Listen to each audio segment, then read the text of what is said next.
สวัสดีครับสวัสดีพี่น้องสวัสดีพี่น้องทุกคนมาพบกับผมเบาสยามอีกเช่นเคยครับพี่น้องมาพี่น้องมากับบรรยากาศครัวหลักบ้านคือเขาพี่น้องมื้อนี้เดี๋ยวลูกศิษย์พี่น้องลูกศิษย์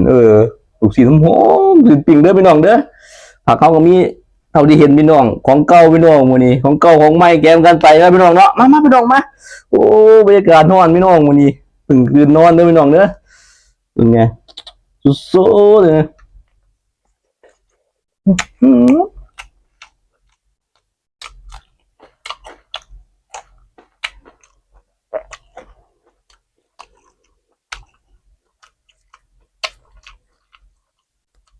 ยำ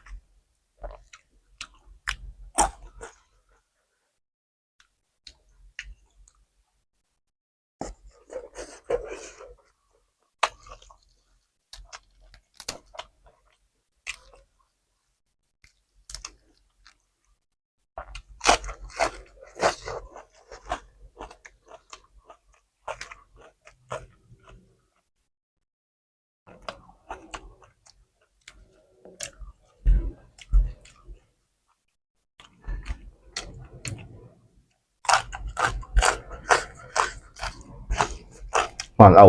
นี่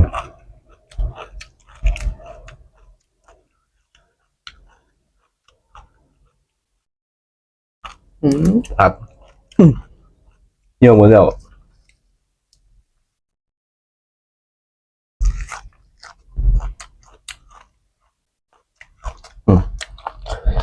สุด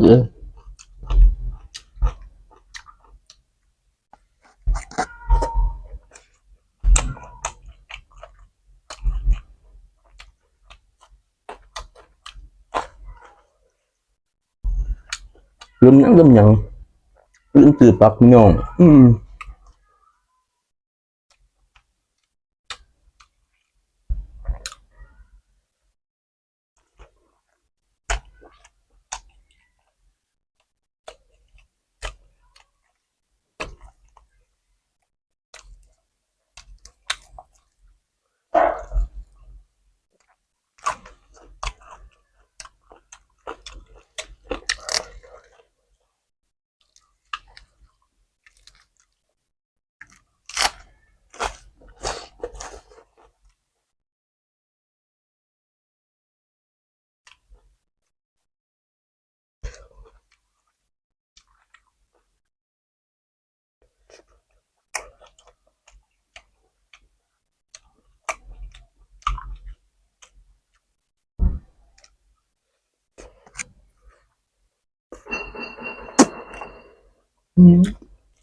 ฮอทดอก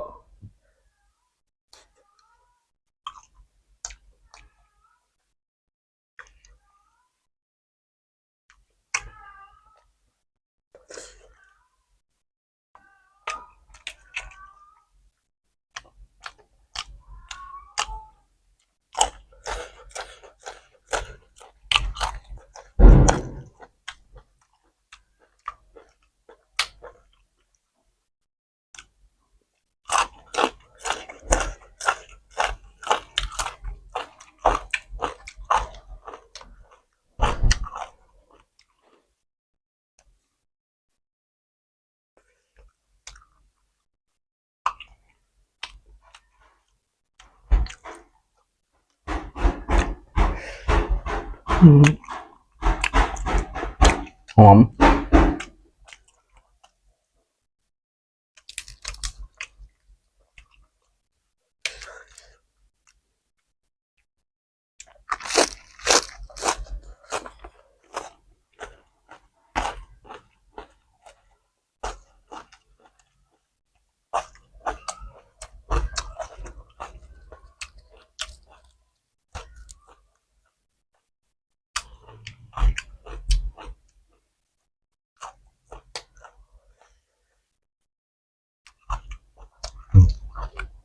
สุดๆนะ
โอ้ยิ้มเยิ้มเลยพี่น้องไง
ฮ้อนเอา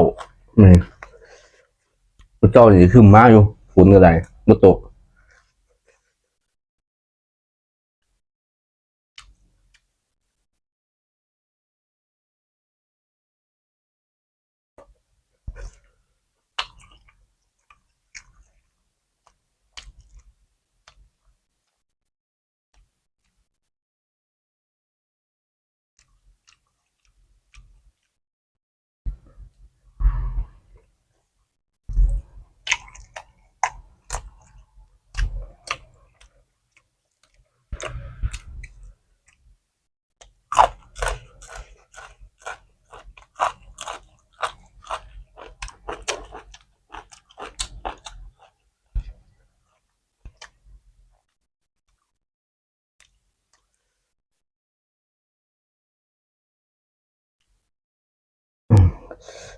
ลูกชิ้นเอ็น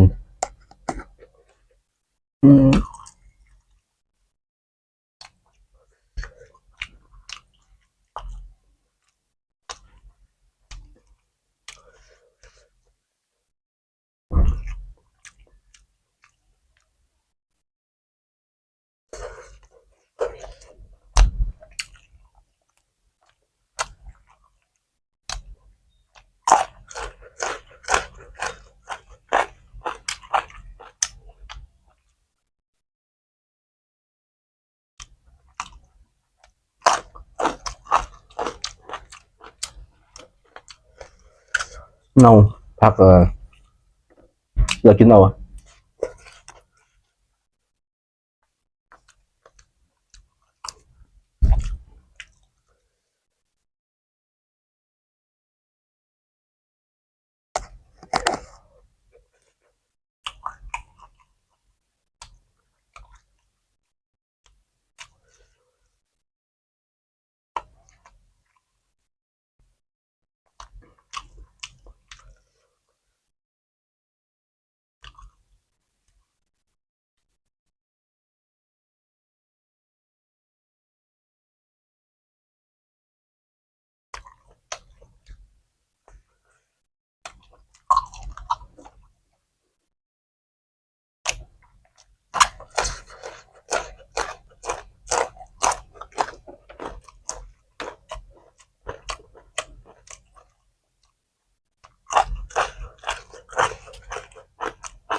ข้นนะน้ำจิ้มนะ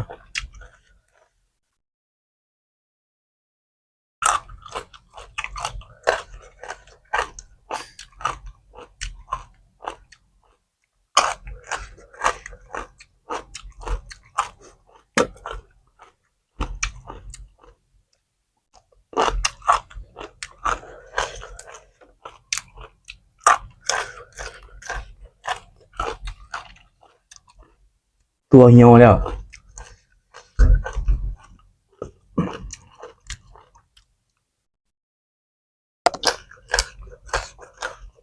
หายตื่นไข่มางามเนี่ย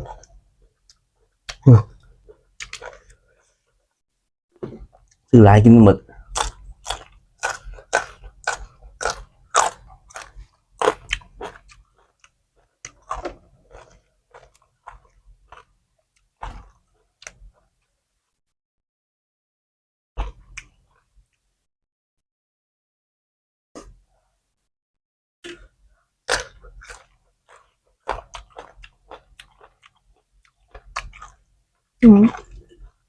เผ็ด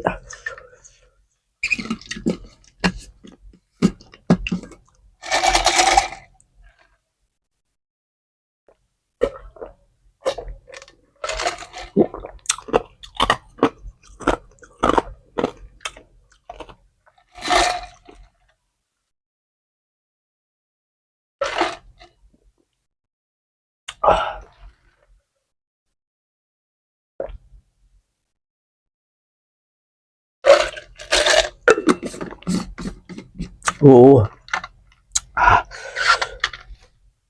สายดีพี่น้องแบบสี่เอ้าเสร็จภารกิจพี่น้องอาจจะมาเหมือนมาคำได้พี่น้องเด้อนั่นหลับพักผ่อนเนาะพี่น้องเนาะอย่างงานก็พี่น้องวันนี้ยูซีใหม่ไว้กันที่หลังเอาไม่ใช่ไหนว่าสยามขอบคุณสู่ผู้ทุกคนพี่น้องเด้อที่เกียรติติดตามเบาสยามมันโดยตลอดพี่น้องค่อยเติมเกียรติแรงใจให้เบาสยามแล้วพี่น้องเนาะฝากกดติดตามกดไลค์กดแชร์กดติดตามแฟนเพจไอ้สยามพาแดกว่าแอปดำต่อเบาสยามเนาะพี่น้องเนาะมื้อนี้คำมืดปืดตาแล้วพี่น้องเบาสยามขอฝากอนุญาตไว้อีกเพียงนี้เด้อพี่น้องเจอคลิปหน้าครับผมสวัสดีครับ